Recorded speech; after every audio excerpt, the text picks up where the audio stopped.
Act 1, Take 1, Action. Ladies and gentlemen, welcome back to another episode of Post Production with Airren and Frank. We're keeping it going with the Oscar nominees. This week we watched F1, starring Brad Pitt, Damson Idris, Javier Bardem, directed by Joseph Kosinski.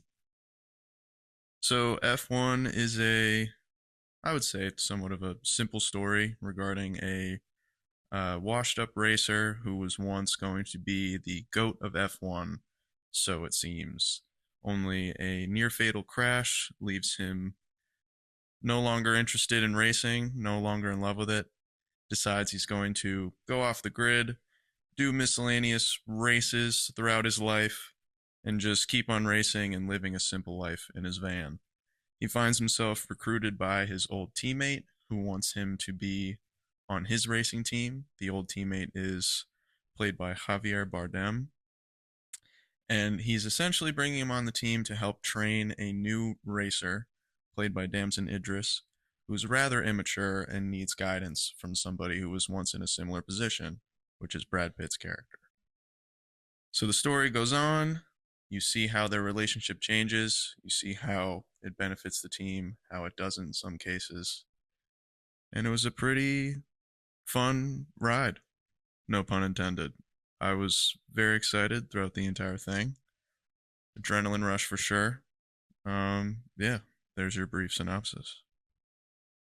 Okay, dude, this movie had my blood pumping the Yeah. entire time. You were you This you were movie- saying this was the best movie of 2025. Yes, this was my favorite movie of 2025. Like, this movie was so much fun. It's a classic. We're putting together the team, and you're the best guy for the job. Like, Right. you're the best there ever was. And he's like, nah, I'm not.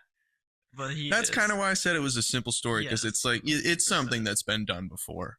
It's, But it was yeah. still, regardless, it's like you're always, a fan of those stories for Yeah. sure. This is a movie your dad would show you. Yeah, this is a movie that if you were like, 10 years old, you and your buddies on like a Saturday would want to go see it with your dads. Yeah. It's like get all your snacks and the popcorn, just watch a cool movie about race cars. Like, for sure. Great analogy. That really makes me think of like as an 8-year-old going to see something that like my parents probably thought, oh, that this is just a wash. This sucks. But my friends and I are like, this is sick. Not in this case though. This movie would be enjoyed by anybody.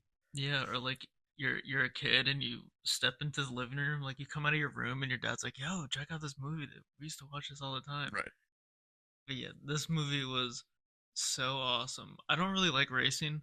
I think it's kind of boring, but I don't know anything about F1. yeah, So I'm assuming the majority of that was a dramatization.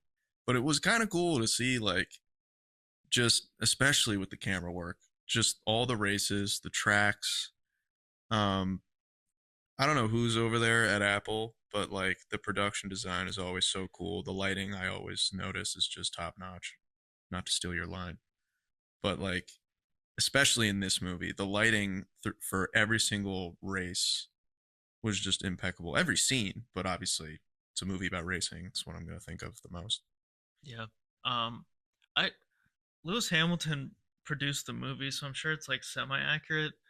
Um, but yeah, I don't know if there's like redemption arcs like this in racing, and like it all just happened so fast because you pick up in the movie and he's like, yeah, the season's halfway over, we're screwed. If we don't win, we've never won. So if we don't win, then we lose a team.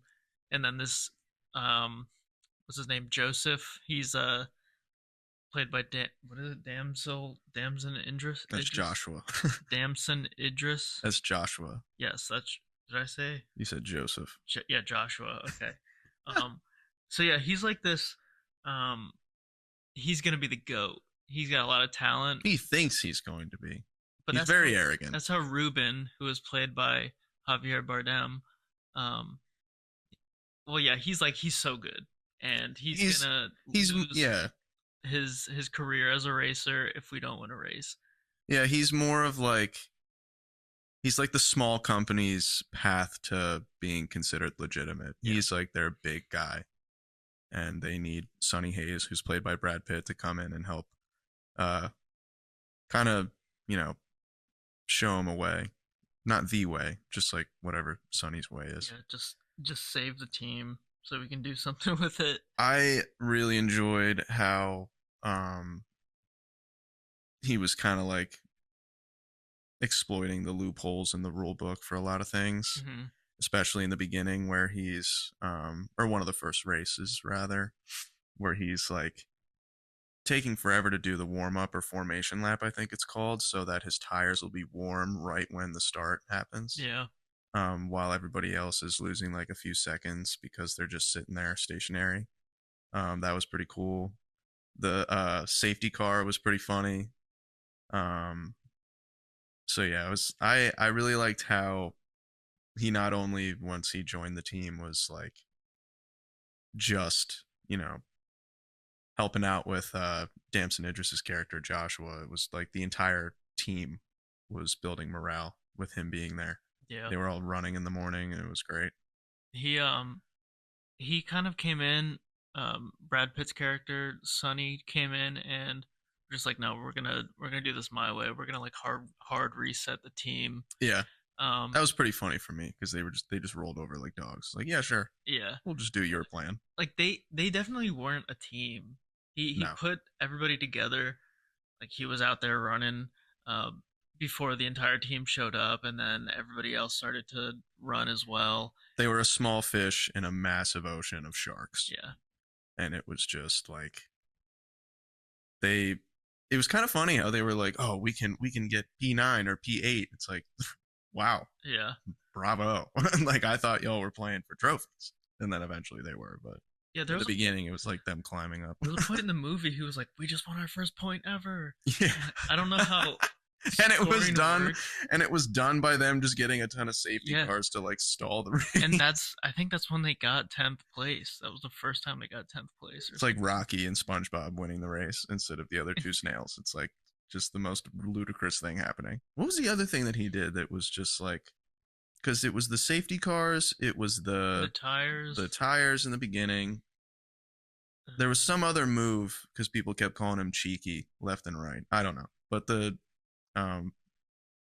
point is, it was funny how he was doing that. That I think that we'll put that as to say one early. Yeah, dude. Absolute hit for There's me. no way that can be real. Like, Well, I mean, like, I mean, possible, yes. I don't think anyone would do it, but Yeah, possible, no. yeah. You could Because be a it was- jackass and do that if you want to, but because it was like not that this is a bad thing, but it's him coming in doing whatever he wants. They throw a lot of money into the sport, and I feel like regulations are super tight. But at moments it felt like he was Dominic Toretto from Fast and the Furious, just doing unconventional things with the cars, right. and not unconventional like doing Flying crazy through stunts, buildings but and- just like he'd be like starting late to warm up his tires so he can start the race with hot tires, or he knocks out two cars in a row Mhm. and then he crashes into a bunch of signs. And Oh, yeah, that was the safety Yeah. car thing. Yeah. it's just so he's like slowing down the race so that his teammate can inch up, because if you're in a certain position, um if you're in a certain position before the flag car gets on the track, then you hold that position. So he's just trying to have his teammate inch up like one spot each time. You bringing that up made me remember what I was thinking. The- It was when he's coming out of the pit stop and he's stopping, or at least like cutting off Max Verstappen. Yeah. That was helping accomplish what you were just Oh, but he's like describing. That was the other slowing thing. down. He's driving slow in the pit lane. Right. Yeah. And Max Verstappen was like, that was naughty. His like only line in the whole movie. But yeah, that was like the third thing I was thinking of, where he was just being he was like the kid on the playground, like that just, can't play the games that are usually played in the traditional way. So Mhm. he's a dickhead and like bends the rules. And Yeah. then everybody's like, oh, come on. Like, you're so fucking annoying. But it's awesome because it fits the character. Yeah. And then everyone loved him. Because even They were talking about engagement and followers the whole time. Everybody loved Sonny. the the technician, the lead technician, Mm-hmm. she's like, "You think you're this rough and tough cowboy who can just come in and do whatever you want and don't listen to anybody?" 3 scenes later, he was Yeah, doing exactly and that. that's literally what he was doing, and it was awesome. Like it's so cool. You said it was like Top Gun, but for race cars, and it, Well, it was directed by the same yeah, same guy, guy. so the style was there, similar style for sure. I really liked how cheesy it was. Yeah, Like, yeah, I really think that it would have been really weird if that movie took itself like way too seriously. I liked how it was just like hmm Hans Zimmer's really dramatic music, but it's just people turning left and right on a racetrack. I'm like, yeah, yeah, yeah. like yelling. I loved that. It made Um, it so much more hype and enjoyable, I felt. there was a point in the movie. I think we might have been a quarter of the way through the movie. It's Joshua and Sonny either post race or yeah, it's when they both crashed. I think they both crashed into each other for the first time, Yeah, and they're like arguing in the hallway, that the all white hallway, yeah, and they're just saying quippy things back and forth. And I was like, "There's no way this is winning Best Picture," yeah. like because Well, it was cheesy right. lines. Yeah. And But I like I enjoyed was it. saying before this, like it's one of those best picture noms where it's mainly given because of, I don't know, either how much money it sold or if it's just like this, Just because it's a summer fun time. blockbuster that a lot of people enjoyed. hmm Um I think that it'll get film editing. I don't know the other nominees, but just like after watching that I really enjoyed Yeah. how, cuz it was so aesthetically pleasing. hmm Yeah. The Earlier you shot said, selection wasn't anything that crazy. It was all the editing, I think, that stole the show.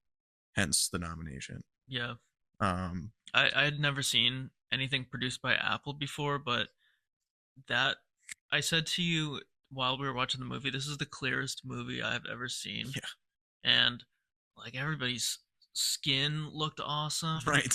Everybody Um, looked like 10 years younger than they were. yeah, and the sets were awesome. The lighting was awesome. Some of the camera rotations, they had mounted cameras on the cars, Yeah, and that was cool. they would like you'd see the track ahead, but then it would rotate real quickly back to the driver and then back to the track.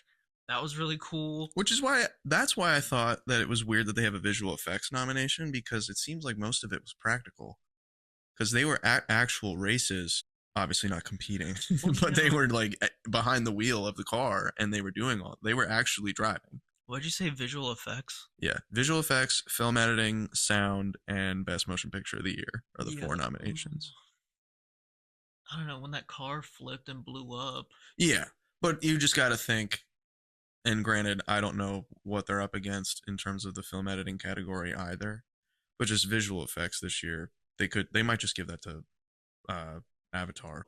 That movie being in the visual effects category just makes me confused, because a lot of it was just them actually at these racetracks, Yeah, I bet truly racing cars. most of it was practical. I guarantee you they were not driving these cars in the rain though. That could have been Well, that because I that don't looked know cool. what the conditions were for when they were actually behind the wheel, but I just Mhm. know that there were scenes where Brad Pitt and Damson Idris were actually driving these cars at like 200 miles an hour. I was baffled when I looked that up because Brad Pitt's a 60-year-old man. Like, that's crazy. He's in a rocket. Yeah. That is outrageous.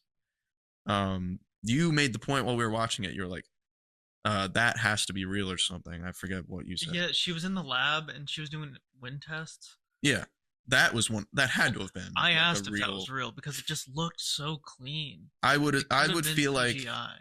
I don't know. I feel like that would be one of those scenes where they'd go to like a real, because it's mainly just B-roll with Yeah. like the music over top of it. So they could have, maybe they're not, but they could have been in like an actual factory looking at that shit happen, Mhm. which would be so cool to see. Those cars look so cool. Yeah. So for context, it was they're in like this computer room and there's a glass box in front of them with like a treadmill and just a black plain F1 car, and they're Yeah, like it's in a wind tunnel, but it just looked so good. they're just putting it through tests. Yeah. The simulation that they had was probably That's probably either an real. actual thing or Yeah. based off another thing. The details regarding the actual world of Formula One, granted, it's a movie. Some of it, I'm sure, is exaggerated. But for instance, his rehab his being Joshua after the crash, I made the point about neck strength. That was crazy to see, like Yeah, just we what ended up he's seeing actually it. doing to train himself. Brad Pitt doing a similar like makeshift routine to strengthen his neck with the bed. Like that's a really crazy thing that they like have to make sure Hmm. is uh in tremendous shape. Yeah, The reflexes too. they're under insane conditions when they're driving like that. Yeah. They didn't show a lot of scenes with the reflexes. They showed it with Well, he was playing with the ball, and then that and then Jameson Joshua was Idris. tapping Yeah. the thing. That So was good. Yeah. see, that's what I like too, because you could see the contrast between the old school and the new school. Yeah. Because Brad Pitt was just doing that makeshift stuff, and Right. he was playing with these tennis balls just with his hands, like bouncing them and throwing them and stuff. And then He was going for a run around yeah, every he track. was running, but Joshua was using all this high tech stuff. Like he was running, getting his blood tested, and he had all these wires connected to him to monitor his health. He's Right. using this electronic reflex device. Um, so yeah, that was really cool to see, and that plays into the like the old dog, the old Right. experienced guy. The old dog who has brand new AirPod Yeah, Pros with a bunch of stickers on them. dude, when you were like, because you'd seen this before, and then you were like, he has AirPod Maxes And he's for living in a someone who's van. broke, Yeah. and I was like, what? Because he steps out and he's wearing this racing suit and he's driving a supercar. He's supposed to be someone who's broke. But yeah, and then he hands him the check, Yeah. and it was for $5,000. Which is crazy too, because it was Daytona. I would have thought Yeah. that a bonus involving a race like Daytona would be more Mhm. than 5K, but I don't even know what I'm talking about. So yeah, it was funny. I mean, obviously they're not going to not use Apple products in a movie produced by Apple. So Right. We got we got halfway through the movie. It's right after Joshua crashes. The screen goes black, and you paused it to, I don't know, to check the time or charge the microphones or something. But I was like, oh, it's only halfway. Thank God, because I was. This movie is so good, dude. yeah, I It's mean, so well, it's tough awesome. to say for me that it's the best of 2025. It- I enjoyed it. The experience of watching, I don't know how to even describe it. Obviously, I don't know. There's different movies for different moods, but I'm not putting that over like one battle after another. No, maybe not like the best film, but this was just the most fun film because I Okay, had that's fair. I had Predator Badlands as my favorite film of 2025, That's crazy. and No now I offense. think now I think it's this movie because this is I just mean, like fun. that movie was movies. good, but I just like fun movies. yeah, you sure do. You sure do. Act 2, take 1, action. There were some things that I was like, okay, what the hell are we doing? Like the mom being mad at Brad Pitt Mm-hmm. or Sonny for putting Josh in a bad or dangerous situation. Sure, in that context, it was more dangerous than what they were already doing, which was racing rocket ships around at 250 miles an hour. Like, In the rain. yeah, your son is already risking his life every single day. He's been risking his life since he decided to make this his profession. Yeah, So that was like, what the fuck? she's not. She doesn't have communication with them. Like I don't know if she can hear what they're saying. No, no, like exactly. Like But she's probably just watching it from. But that's not my point. My point is, she had every right to be annoyed in that context. It just doesn't make sense still because, like, her son is racing a car for a But living. He is always at risk of dying. Sure, he was in more danger in that particular moment. Whoever's decision it was, obviously it was his. We know that as the viewers. But, like, I just found it so funny that she was like, "Don't put my son in danger again." It's like your son yeah, is in danger every time he drives the damn thing. It's but we had context as the viewer because of course, they say she doesn't know anything about racing. So how would she know that he put him in that situation? even if she knew something about racing, she wouldn't have known that. Yes. That doesn't mean that she needs to know anything about racing. Like that's not the point I'm making. Obviously, she's not going to know what really happened.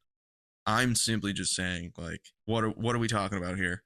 Your son's already driving for Formula One. Like that crash could happen even if everything is going right for the entire race.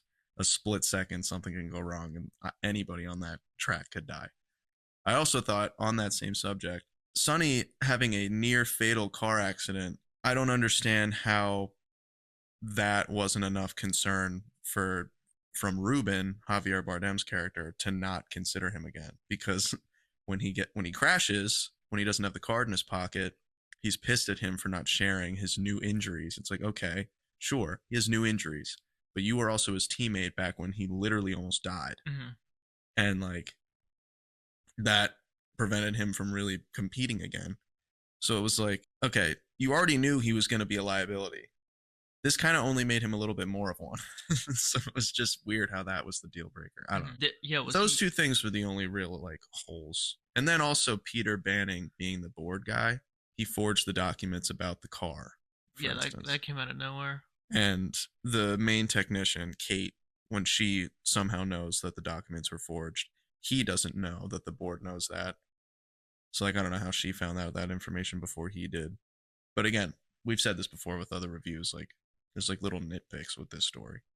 You also don't want to like critique a story like this a little too much because it's not really made to really be that crazy. Are you glad that the Joshua's mother apologized to Sonny because she found out the context of the conversation that they were having? Yeah, of course. Like she was wrong to talk to him that way because it wasn't his decision.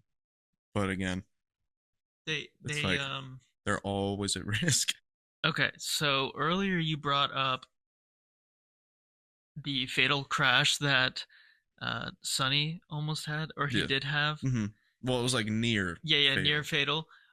He is very much alive. When Joshua crashed, I was thinking to myself, there's a reason these two are like racing together, and I wasn't sure if Ruben set it up that way or if it was just by chance, because then they start, when they're playing poker together, they start sharing about themselves, and they are like the exact same person. That I don't think Ruben knew about, but Ruben knew when he goes to see Sonny and Sonny's in the shower and he's explaining to him like why. He's saying he's good, but he's immature. You're the mature one. I need you to help him. So he does see in him like a similar racer, because also when he's in the ice bath, Sonny's like, oh, he's arrogant. He doesn't do this. He doesn't do that. And Ruben starts laughing. He's like, you were arrogant. You did this. You did that. So like, he does know, but he like saw similarities in the two of them and wanted to bring him in to help guide him. I think he definitely saw that. Yeah, I like that because I was thinking it, but I wasn't sure, and it like ended up being that way, which I thought was a really good character building moment and team building moment for the both of them. Saw Lewis Hamilton in there a few times. Yep. That was funny that they were making cameos. He eyes up Joshua, and then they just bring it up in the last race. He's like, remember me? Like, he didn't say a word to you. Yeah. That was kind of funny. Oh, when they were like, what does Ferrari think of Apex GP? And he was like, we don't. For what it was supposed to be, just a fun film, easy racing film, redemption arc type thing, I think it kind of hit every box. Yeah. Because like we were saying, it's not going to win Best Picture because it's not this, either incredibly deep story or, whatever other thing the Academy usually looks for. It's mainly just big summer blockbuster that got a lot of attention, so they just are paying it respect with a nom. But it's, because I'm just thinking about the way that we were ranking Secret Agent. We were thinking about rewatchability if we would want to return to it in the future. This would be one of those movies that you could just watch every summer. Yeah. This is one of those movies you can just throw on in the background when you're cleaning the house. Yeah. Like, it's a really good movie in that category. Absolute hit, I would have to go number one, is just the lighting and film editing. I was mesmerized by how it just looks so futuristic and clean and just perfectly aesthetically pleasing. Yeah. In my mind, I think that was the top thing on my list. Just how great it looked in every scene. Absolute hit. Production was awesome. Everything you said, the lighting, how clear every single shot was. Yeah, it was as if not a speck of dust could be spotted on Dude, this set, like um anywhere. those scenes when they're racing in the rain look terrifying too, Yeah. cuz there's a shot where they're kicking up water behind the cars Mm-hmm. and you just see them coming out. You don't see the cars at all until they come out of the I'll water. I'll put that in a hit. Just like until I do any further research, if Formula One is very similar to what I watched in that movie, then they did a great job of Mhm. just depicting it the way it is. Yeah. Because everything down to like how the team communicates, strategies. Those team meetings were cool. How they had those headsets on and they were talking as if they were actually like in the car and going through it for real, Yeah. talking strategy leading up to the race. Because, like I said, someone who doesn't know a damn thing about this, it's kind of cool to see that side of it. How they really do put a lot of preparation into that. It's not just simply people getting into a car, Mhm. taking turns, going around the same track. They put a lot more thought into it. So that was cool. And then I will also say, big, big hit here. The cheesiness being done right and just fitting the bill, Mhm. not being overdone, not taking itself too seriously, that really carried it too. Because like movies like that really do need to find balance with it. That's where they really shine, and I think that it easily found balance there. I guess that's where my misses start because the movie was very cheesy and I loved the cheesiness of it, but there were some times where jokes just didn't land for me or I felt like they dragged on a little bit Right. too long. But yeah, just like the cheesiness of the plot and him knowing all the loopholes, um, him doing whatever he wants and winning, like the results are there. I loved it. Just minor miss was some of the comedy. Yeah, I going off of that being I agree. The miss that I think is big, there could have been a little more thought in the script. It was like some lines could really hit because again, it's a cheesy movie, but at the end of the day, this is a very competitive world. Mhm. Like bring me into that, it have some more like just deeper moments of like we've really been working our whole lives to get here type shit. Um, some of the lines were just a little weak. I did like the one where it's the mom saying it's not over till it's over, and you hear that so often. But then Ruben's like, "Yeah, but nothing can change. So this is the worst feeling in the world." Mhm. That was good. I did like that Yeah. because in the sports world, like you're always hearing it ain't over till it's over. It's like, okay, well, there's 37 seconds on the clock and we're down by 40. So what the hell are you talking about? And then they brought in the idea of a miracle because they mentioned a miracle earlier in the film, and they're like, I haven't seen one yet. Yep. And then they get their miracle. It's like, holy Right. crap. There were definitely script wise a few, shining points, but Yeah. mostly cracks in the armor in that regard. But again, not something I'm really going to heavily criticize because that's not something I'm looking for in a movie like this. Camera work. So cool having the cameras on the cars. The sound was impeccable with just like the car noises and just like gear shifting or whatever the hell they're doing with that like futuristic wheel that costs more than a house. Hmm. It's insane. Camera work was off the charts. So damn cool. Misses. I have Really, another it's minor tough. miss. It's like, I don't know. The stakes are low with a movie like this. You don't really feel like you need to criticize that much. Hmm. Whereas, like, what other action movies we've seen? Yeah. Yeah. Fantastic Four, like that, stakes were high with that. They're setting up future movies. They're setting up a future massive set of movies in a whole universe. Hmm. This isn't really doing that. Easier to let things slide. Hmm. Another minor miss. For me, at least, it felt like they were throwing stuff at the script. Mm-hmm. They introduced the board member Mm-hmm. in the beginning of the film. Yeah. He's like, I want you to meet this guy. He's my eyes and ears on the board. The whole time he was trying to force the sale of the team. Yeah. He wanted Ruben out, and then Yeah. he thought Sonny was going to be the nail in the coffin, but then he Yeah. realized Sonny is the one that gets all the engagement and brings, Money power to to the the team. brand. Yeah. And you don't realize he's the antagonist until like the last quarter of the movie. There's signs, I would say. He's very condescending when he's talking to Ruben. Mm-hmm. He's very condescending about the whole thing. And going back to, I think this is when they both crashed. He goes up to Ruben. He's like, "Ooh, that's a tough one," and like pats him on the back. Like he doesn't Mhm. really give a shit. He's just being an asshole.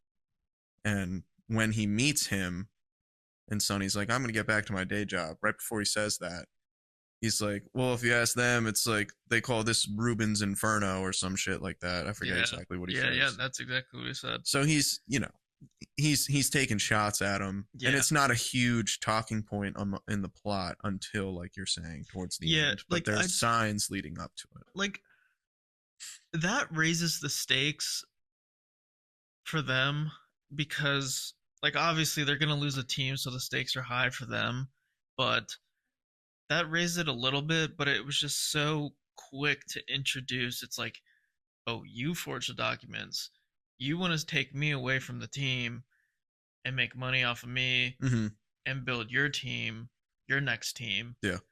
Um, it just like it comes out of nowhere. Mm-hmm. But I'm not mad at it. It's just like I'm gonna disagree that it doesn't necessarily come out of nowhere, but it is like I do think it's kind of a weak thing for a different reason. Ruben finds out he's got way more of an injury history than he thought. He's off the team.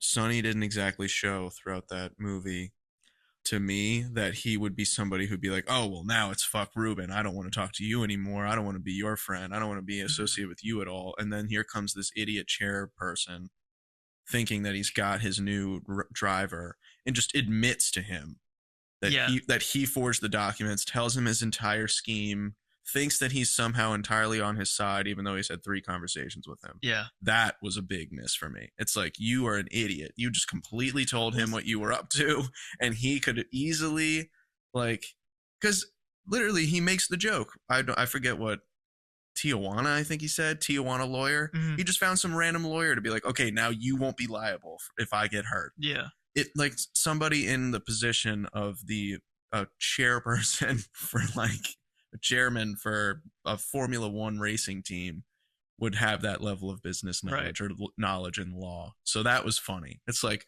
oh, by the way, I was scheming the entire time. Now I want you to be my racer. It's like, dude, I could very, very easily take you down. Yeah. After you just fully admitted that. Okay, so I'm glad you brought that up because I thought that the guy was definitely a complete idiot and not like a mastermind from the moment we met him. It's a Weasley, it's a weasel type move. So he was a weasel. Yeah. He had the money and he talked well, but like the woman literally looked at him at the end. It's like, if you're still on the chair, if you're still a chairman at this point, we'll see you in 3 years or something like that. I don't know exactly what the line was.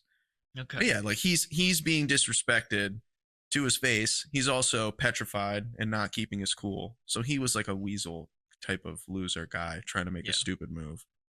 Okay. You reminded me of another miss. After Sonny's accident, his vision starts to go. He's like getting ready for the race. Yeah. His ears start ringing and he gets double vision. And then Joshua walks in. He's like, "You cool?" He's like, "Yep, we're good to go." And then it's time for the big race, and he gets hit. His vision goes again, and then he's sitting in the pit car while they're cleaning up the track.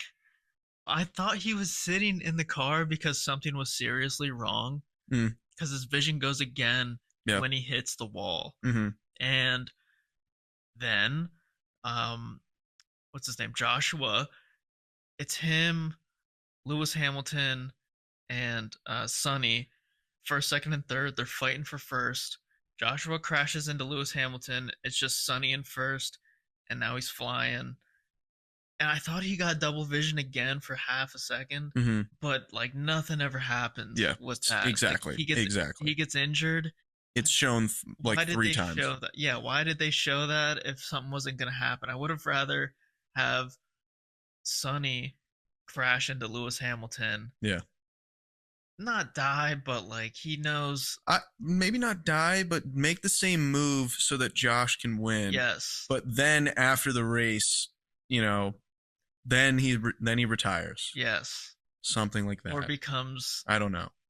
team lead or something like Yeah. that. I don't know. Maybe we're wrong, but like I do kind of see where you're going with like. Yeah, the injury comes out of nowhere. Here's my and they do interpretation. nothing with it. Here's my interpretation. He's always bouncing around from race team to race team. It seems like he's been doing that for decades, not just these past few teams, the Mhm. Daytona one and now this. So he is probably fully just full on burnout, living in a van. Sure, let me just get behind the wheel of this car. If I die, I don't give a shit.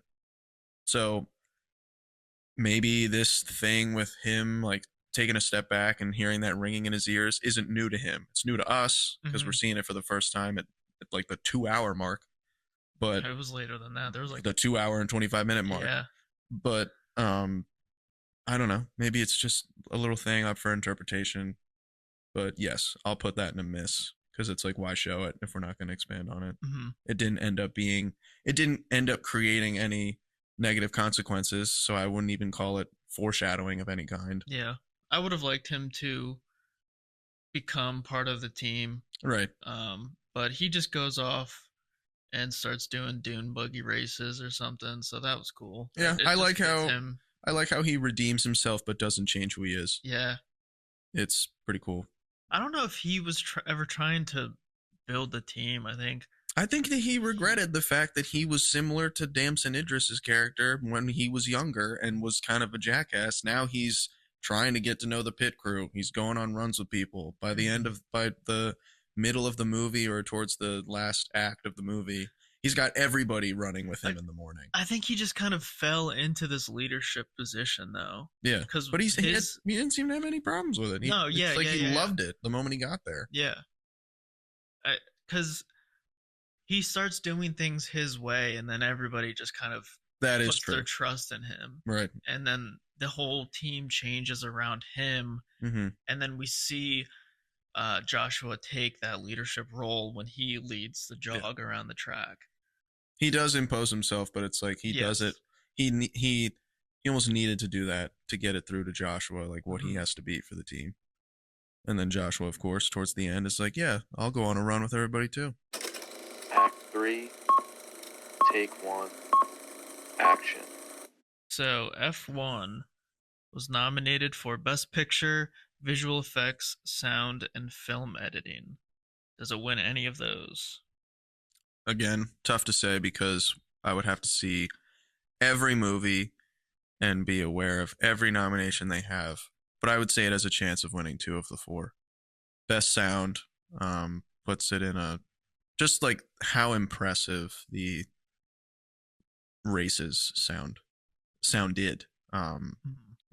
Definitely puts it in a competitive position.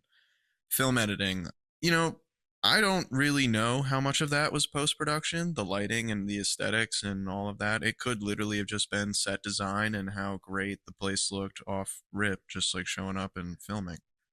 But if the film editing played a big role in making what we thought was so, fascinating, they should definitely win that one. Film editing and best sound are its best chances. The other two, I don't know. Yeah, I agree. It's not winning Best Picture. Visual effects, maybe. I'm not sure what was. It's tough to say who is winning Best Picture. Yeah. Like they could just give it to one battle after another.